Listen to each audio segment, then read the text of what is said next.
Fire fighting చేసినప్పుడు దానికి అర్థం ఉండదు.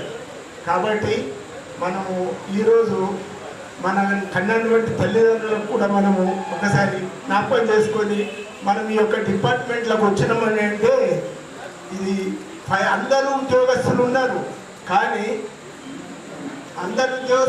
కానీ ఇది మన ఫైర్ డిపార్ట్మెంట్లో చేరడము మన అదృష్టము. మనం అందరము ప్రజాసేవ చేస్తున్నాం కాబట్టి మనకు అందరి తరఫున మనకు ఇదవుతుంది. ఎందుకంటే మనము ఇప్పుడు ఎన్ని డిపార్ట్మెంట్ పోలీస్ డిపార్ట్మెంట్ కన్నా మన ఫైర్ సర్వీస్ డిపార్ట్మెంట్ అంటే అర్ధరాత్రి ఫైర్ ఇన్సిడెంట్ జరిగిందంటే మనం స్పాట్కి వెళ్ళిపోతున్నాం, మనము ప్రాణాలు లెక్క చేయకుండా. అందుకే మనము చాలా అదృష్టవంతులము. మనము ఈ యొక్క డిపార్ట్మెంట్ను మనం మునుముందు ఇంకా అన్ని విధాలు డెవలప్ చేసుకోవాలని మరియు ఇక్కడ పెద్దలను కోరుతున్నాను. తర్వాత ఇప్పుడు మనకు ఒక రిమార్క్ ఉంది, అరే ఫైర్ ఇంజన్ అనేది కాలిపోయినాక కూలిపోయినాక వస్తుంది కాదు, అది వాళ్ళకి తెలియదు. ఎందుకంటే కాలింది ఎట్లయినా కాలుతుంది, చుట్టుపక్కల ఉన్న ఆస్తి ప్రాణ నష్టం అవన్నీ కాపాడతాం. కాకపోతే కొంచెం డీల్ ఎందుకు అవుతుంది, మనం ఇప్పుడు ఫైర్ స్టేషన్ ఎన్ని సంవత్సరాలకి స్థాపించబడ్డది, ఒకటే ఫైర్ స్టేషన్ డబుల్ యూనిటే ఉంది. పోలీస్ స్టేషన్లు 1, 2 ఉంది, ఇప్పుడు ఎన్ని పోలీస్ స్టేషన్లు అయినాయి. కాబట్టి మనకు ఇంకా ఫైర్ స్టేషన్లు బైపాస్ అవుట్స్కట్స్లో ఏర్పడవలసిన అవసరం ఉంది. కాబట్టి పెద్దలు ఆఫీసర్స్ మీరు అందరూ దృష్టిలో వేసుకొని ప్రభుత్వాన్ని డిమాండ్ చేస్తూ మీరు ఇంకా ఫైర్ స్టేషన్లు మనకు అందుబాటులోకి వస్తే సకాలంలో మనం ఫైర్ ఫైటింగ్ చేసి వారి యొక్క ప్రాణ నష్టము ఆస్తి నష్టం కాపాడుతాం. ముందులాగా మనం ఫైర్ ఫైటింగ్ వట్టి ఫైర్ సర్వీస్ కాదు, ఇప్పుడు చాలా ఈ ఫైర్ డిపార్ట్మెంట్కు చాలా అన్ని రోడ్డు ప్రమాదాలు కానీ తుఫాన్ కానీ అన్ని చేర్చారు. కాబట్టి దానికి అప్పుడు మనకు కష్టం ఉండే, ఇప్పుడు ఎక్విప్మెంట్స్ వచ్చినాయి. తర్వాత మనం అన్ని దాన్ని చూసుకొని మనం చేయవలసిన అవసరం ఉంది. అదేవిధంగా మా రిటైర్మెంట్ వారిని కూడా ప్రతి సంవత్సరం ఫోన్ కాల్ చేసి ఈ యొక్క వారోత్సవాలకు పిలుస్తున్నారు. కాబట్టి మా అందరి తరఫున డిఎఫ్ఓ గారికి ధన్యవాదాలు తెలియజేస్తున్నాం. అదే శ్రీ సాయి చైతన్య గారిని కూడా నేను అభినందిస్తున్నాను. ఎందుకంటే మన జిల్లాకు వారు సిపిలు కావడం చాలా గర్వకారణము. ఇప్పుడు మనకి ఇక్కడ మధ్యలో ఒక ఇన్సిడెంట్ అయింది, అయినప్పుడు డ్యూటీలో ఉన్న కానిస్టేబుల్ మర్డర్ అయితే దాన్ని చాలానే తీసుకొని ఎన్కౌంటర్ చేసి అటువంటి వ్యక్తి అంటే రౌండ్ షీటర్స్ లేకుండా చేశారు. అంటే పోలీస్ సత్తా ఏంటో చూపించినటువంటి ఘనత మన సిపి గారికి దక్కింది. దానికి నిజామాబాద్ ప్రజలందరం ధన్యవాదాలు తెలియజేస్తున్నాము. చేసిన ఘనత ఇది కలియుగం ఉన్నంత వరకు ఉంటుందని మరొకసారి మనం చేస్తున్నాం సార్. ఇంకోటి ఏంటంటే ఇప్పుడు మనము టెక్నాలజీ కూడా వచ్చింది, ఇంప్రూవ్ అయింది. కానీ టెక్నాలజీ ఇంప్రూవ్ అయింది ఏంటంటే భస్మాసు ఈ వారోత్సవాలు నిర్వహించడం అనేటువంటిది జరిగింది. పిల్లలందరికీ కూడా అగ్నిమాపక ప్రాముఖ్యత గురించి మొదటగా పాఠశాలలో ఎటువంటి సందర్భాల్లో అగ్నిమాపకాలు సంభవించినప్పుడు చేయవలసినటువంటి జాగ్రత్తలను అవేర్నెస్ కల్పిస్తూ ప్రతి పాఠశాలలో కూడా ఎలొకేషన్ కాంపిటీషన్స్ మరియు డ్రాయింగ్ కాంపిటీషన్స్ అనేటువంటివి కండక్ట్ చేయడం జరిగింది.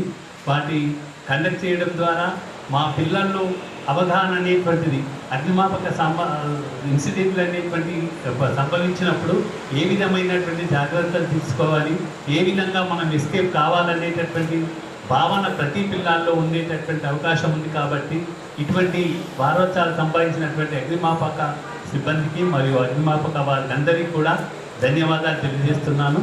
ఈ కార్యక్రమంలో ముఖ్యంగా పాల్గొన్నటువంటి మన గౌరవ సిపి గారికి మరియు డిపిఓ గారికి మరియు ఇతర అధికారులందరికీ కూడా ధన్యవాదాలు తెలియజేస్తూ మా పిల్లల్లో కలిగించే అవగాహనకు నిజామాబాద్ పట్టణంలో అన్నిటికీ కూడా మా పాఠశాలకు మా కంట్రోల్లో ఉంటాయి. కాబట్టి పాఠశాలలందరికీ కూడా విద్యార్థులు కల్పించిన వారిలో ఉన్నటువంటి న్యూన్యత భావాన్ని క్రియేటివ్నెస్ అనేటువంటి వెలికి తీయడానికి అవగాహన కల్పించే విధంగా డ్రాయింగ్ కాంపిటీషన్స్ మరియు ఈ ఎస్ఏ రేసింగ్ కాంపిటీషన్ కండక్ట్ చేయడం చాలా అభినందనీయము.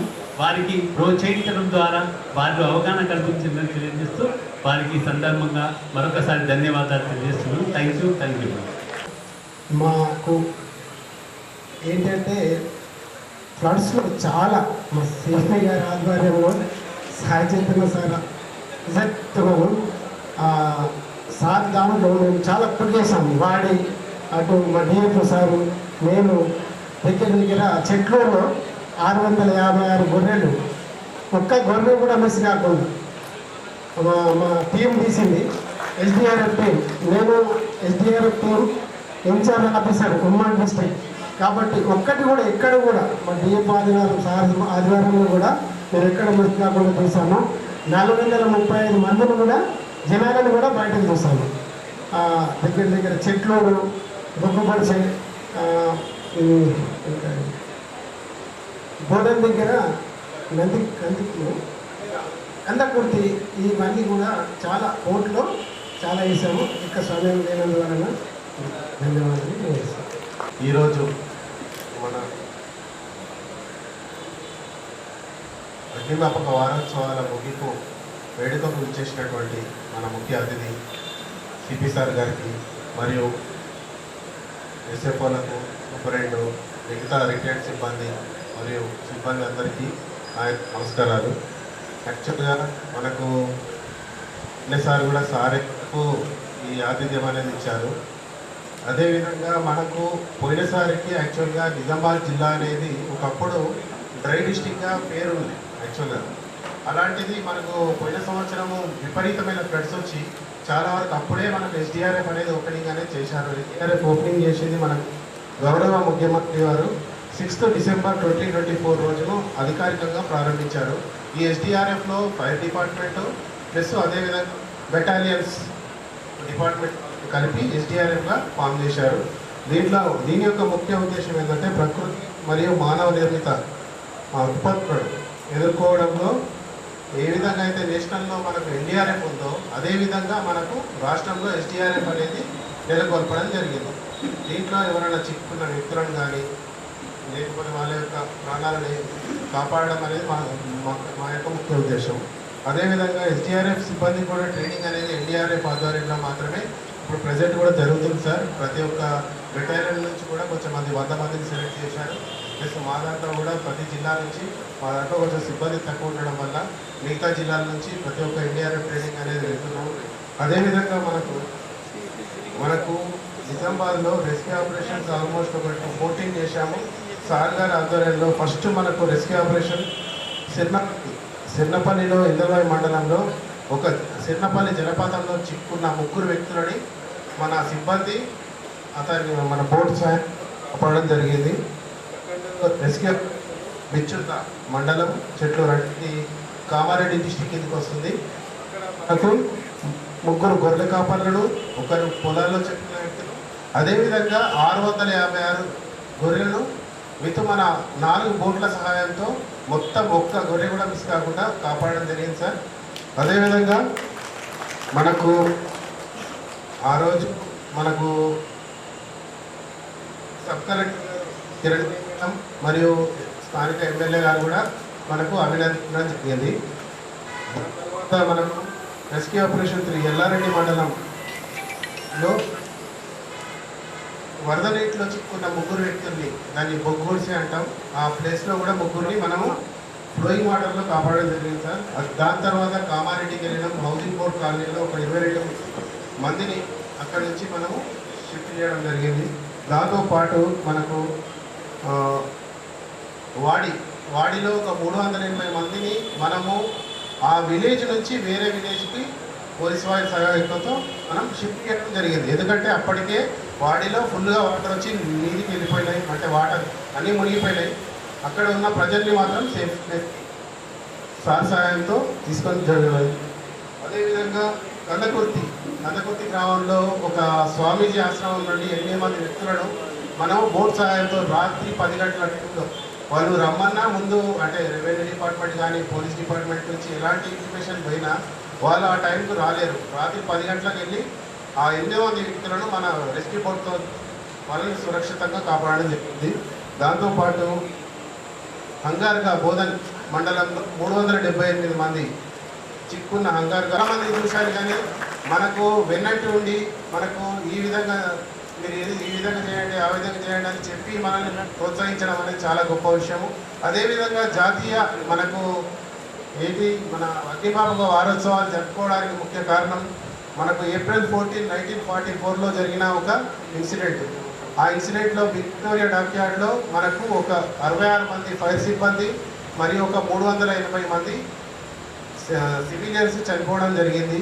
అది ఎందుకంటే అందులో ఉన్న ఆమ్నేషన్, అంటే దాంట్లో ఆ పడవలో ఉన్న ఆమ్నేషన్ మనకు తెలియక మన ఫైర్ సిబ్బంది అందులో ఫైర్ అయిందనే ఒక రావడం వల్ల బాంబే ఫైర్ బ్రిగేడ్ అక్కడికి పోయి ఫైర్ ఆపరేషన్ చేయడం జరిగింది. అంటే అక్కడ ఫైర్ని ఆర్పడంలో తెలియకుండా మనకు ఆమ్నేషన్ అనేది పేలి అక్కడ అంతమంది చనిపోవడానికి గుర్తుగా మనము ఏప్రిల్ 14 నుంచి 20 వరకు ఈ ఫైర్ అగ్నిమాపక వారోత్సవాలు అనేది జరుపుకుంటాం. వాళ్ళను మనం చేయడంలో ముఖ్యంగా 14th రోజు వాళ్ళ ఆత్మకు శాంతి చేకూర్చాలని మౌనం పాటిస్తూ మిగతా రోజులలో కూడా ఒక్కొక్క ప్లేస్లలో ఒక్కొక్క చోట మనము ఈ అవేర్నెస్ ప్రోగ్రామ్స్ అనేది జరుపుతున్నాము.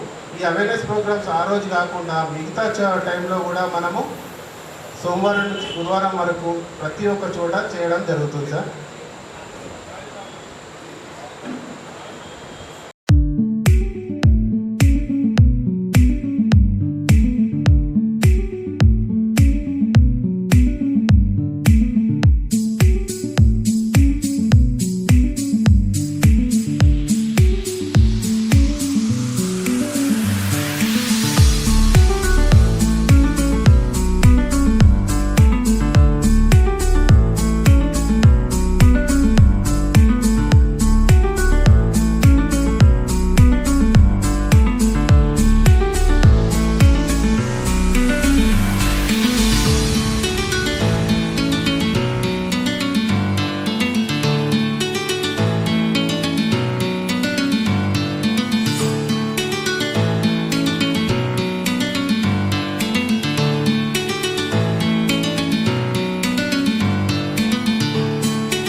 చేసిన విద్యార్థులకు వారి తల్లిదండ్రులకు తర్వాత అక్కడే పాఠశాల యాజమాన్యం చేసిన వాళ్ళందరికీ వచ్చిన ఫైటర్స్ అందరికీ మీడియా మిత్రులకు ఎంఈఓ గారికి అందరికీ పేరున శుభాభినందనలు. Last 1 year deadline fire department deadline అయితే వాళ్ళు ఫైర్ డిపార్ట్మెంట్ పక్కనే మా ఇల్లు ఏమైనా యాక్టివిటీగా ఇమీడియట్గా నన్ను చూస్తారు. But last 1 year recurrent activities చూడడం జరిగింది. బాడీలో కానివ్వండి, లేదంటే కన్నగుట్టిలో కానివ్వండి, కామారెడ్డిలో కానివ్వండి. కామారెడ్డిలో కూడా మీతో పాటు మీరు ఉంటే నేను హైవే మీద నేనున్నాను, అప్పుడు చూశాను వరద ఎట్లా వచ్చింది, అనుకోకుండా ఎట్లా వస్తుంది అని. జనరల్లీ ఫైర్ డిపార్ట్మెంట్ అంటే ఫైర్ ఆపడానికి అనుకుంటారు, కానీ మన ఫైర్ డిపార్ట్మెంట్ ఎటువంటి విపత్తు అది మానవుడు మన ప్రకృతి వల్ల కానీ లేదంటే మానవ చర్యల వల్ల వచ్చిన విపత్తు ఏదైనా దాని నుంచి మనుషుల్ని కాపాడడానికి, అట్లానే ఆస్తి నష్టం తగ్గించడానికి పడుతున్న కష్టాలను నేను దగ్గరుండి చూశాను. నిజంగా చాలా అభినందనీయం. ఎందుకంటే ఇందాక మాట్లాడినట్టు అంతా అయిపోయిందన్న అంతా అయిపోయింది, మొత్తం బిల్డింగ్ కాలేజ్ ఫైర్ ఇంజిన్ వస్తుంది అంటారు. ఇబ్బంది ఏంటంటే ప్రజల్లో లేని అవగాహన. అంతా బిల్డింగ్ కాలే సిచ్యువేషన్ తీసుకొస్తారు, అండ్ బిల్డింగ్ కాలిన తర్వాతే మాకు ఇన్ఫర్మేషన్ వస్తుంది. బిల్డింగ్ కాలక ముందు మేము చెప్తే వినరు. బిల్డింగ్ కాలక ముందు బాబు ఇక్కడ మీ ఫైర్ సేఫ్టీ మెజర్స్ లేవు, లేదంటే ఇట్లా వెళ్తే ఇబ్బంది అవుతుందంటే వినరు. తర్వాత కాలిన తర్వాత మనకి ఇన్ఫర్మేషన్ వస్తుంది.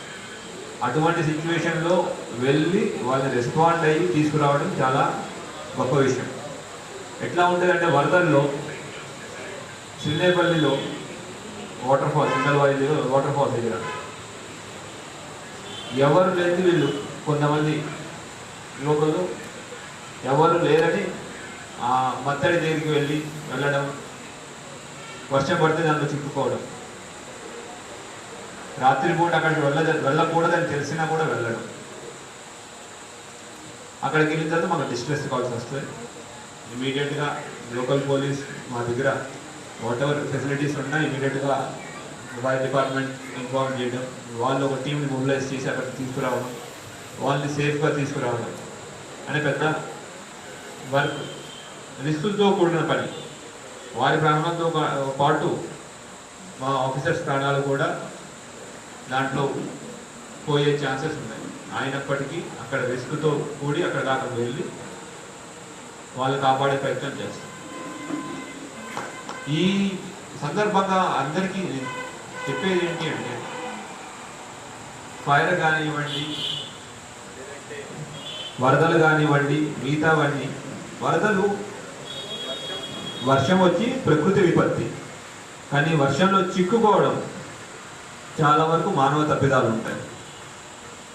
వరద వస్తూ ఉంది వెళ్ళొద్దు అని చెప్తారు, కానీ అదే రోడ్డు మీద అదే హైవే మీద వెళ్ళడానికి ప్రయత్నిస్తారు. కొన్ని ఫైర్ యాక్సిడెంట్స్ మన ఫైర్ సేఫ్టీ మెజర్స్ లేకపోవడం వల్ల, లేదంటే లాస్ట్ ఇయర్ ఆర్మూర్ దాటిన తర్వాత నేషనల్ హైవే మీద ఆయిల్ ట్యాంకర్ ఓవర్ స్పీడ్ వల్ల పడిపోవడం జరిగింది రోడ్డుపై. ఒకవేళ ఆయిల్ ట్యాంకర్ పేలుంటే చుట్టుపక్కల ఉన్న వాళ్ళ పరిస్థితి ఊహించుకోవచ్చు. ఆ సైట్ నేను కూడా విజిట్ చేయడం జరిగింది. అతని యొక్క నెగ్లిజెన్స్, ఓవర్ స్పీడ్ నిద్ర లేకపోవడం ఏదైనా రీజన్ అయి ఉండొచ్చు. మొత్తం రోడ్డు కట్టంగా ఆయిల్ ట్యాంకర్ పడిపోవడం, దాని పక్కనే 132 kV లైన్ కూడా పోతా ఉంది. ఇమీడియట్గా మాట్లాడి 132 kV లైన్ తీయించడం, తర్వాత ఫైర్ డిపార్ట్మెంట్ వచ్చి అది పేలకుండా ఫస్ట్ ఏమన్నారంటే ఆయిల్ ట్యాంకర్లో ఆయిల్ లేదన్నాడు. డ్రైవర్ తప్పించుకోవడానికి ఏం లేదు సార్ అన్నాడు. చూస్తే ఆయిల్ లీక్ అవుతా ఉంది. అటువంటి ఆయిల్ ట్యాంకర్ ఒక గంట అంటుకున్నా చాలు, అది ఎండాకాలం మధ్యాహ్నం సాయంత్రం. ఇమీడియట్గా ఫైర్ డిపార్ట్మెంట్ ఇప్పుడు అదే మాట్లాడుతుంటే ఫోమ్ వాడి దాన్ని ఫైర్ బయటికి రాకుండా, ఫైర్ వచ్చే ఛాన్స్ లేకుండా కంట్రోల్ చేయడం. తర్వాత దాన్ని లిఫ్టింగ్కి మన దగ్గర ఉన్న జేసీబీలు లేక బయట నుంచి జేసీబీలు తీసుకురావడం వల్ల వచ్చింది. పక్క రోజుగా క్లియర్ కాలేదు. అటువంటి సిచ్యువేషన్స్ ఉన్నాయి.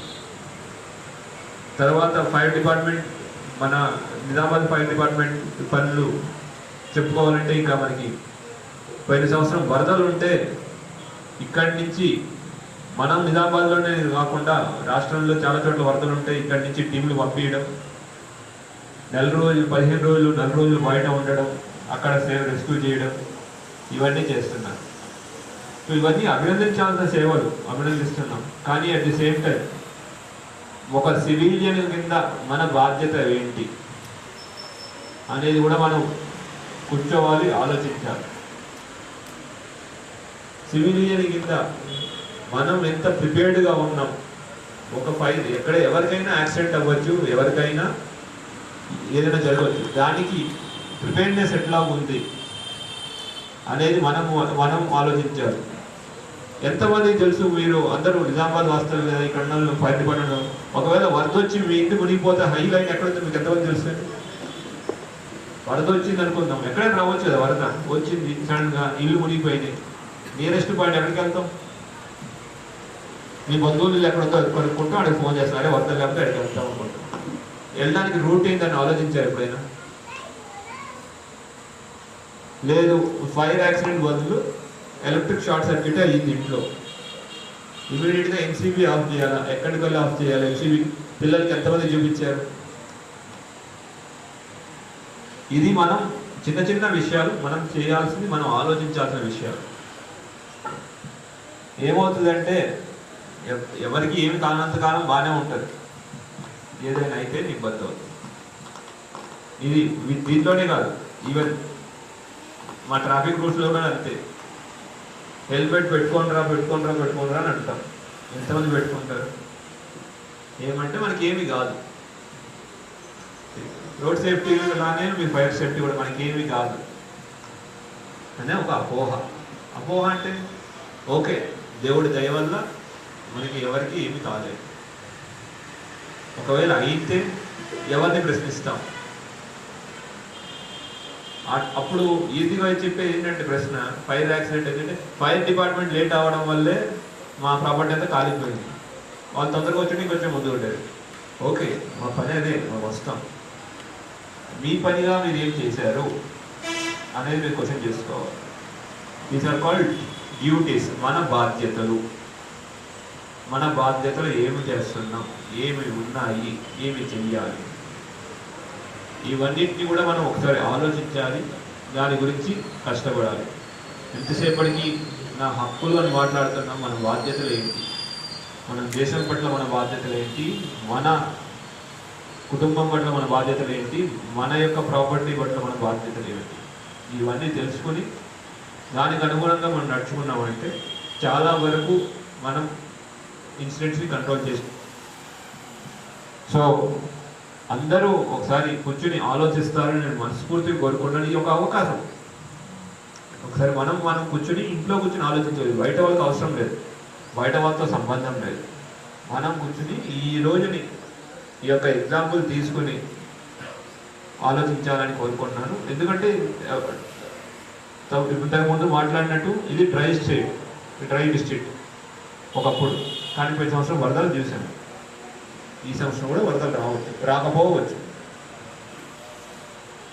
తర్వాత చాలామంది పల్లెటూరులో ఉంటారు, చుట్టుపక్కల కొండలు ఉంటాయి, అక్కడ ఫైర్ యాక్సిడెంట్ అయ్యి మన పంట పొలాలకే అంటుకోకపోవచ్చు.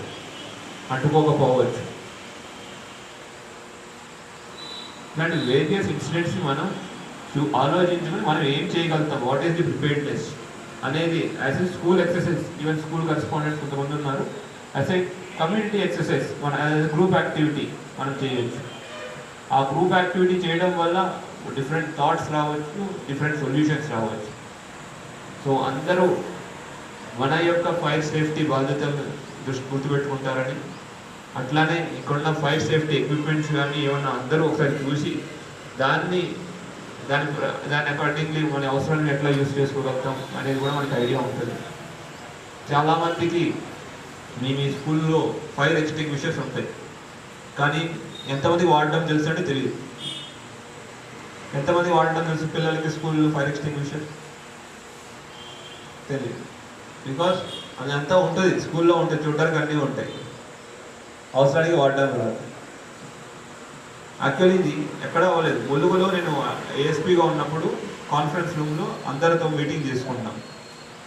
సడన్గా స్పార్క్ వచ్చింది, ఫైర్ ఎక్స్టింగ్విషర్స్ ఉన్నాయి, కానీ జనాలకు తెలియదు ఎట్లా వాడాలి. నేను additional collector local bodies Adarsh Surbhi అని, ఇప్పుడు నాగర్ కర్నూలు కలెక్టర్, మేమిద్దరం వాడాము దాన్ని.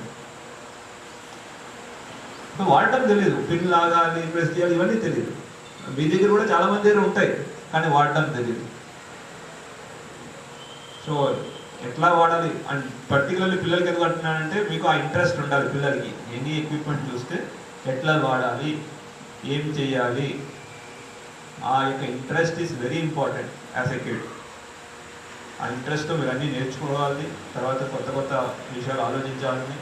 అట్లానే మీ యొక్క మీ యొక్క సేఫ్టీ, ఫైర్ ఒకటే కాదు, అన్ని విధాల సేఫ్టీ, మీ యొక్కటి ఫ్యామిలీ యొక్క safety, as a community safety గురించి కూడా అందరూ కూర్చుని ఆలోచిస్తారని మనస్ఫూర్తిగా కోరుకుంటూ ఈ అవకాశం ఇచ్చిన అందరికీ పేరు పేరున ధన్యవాదాలు. Thank you.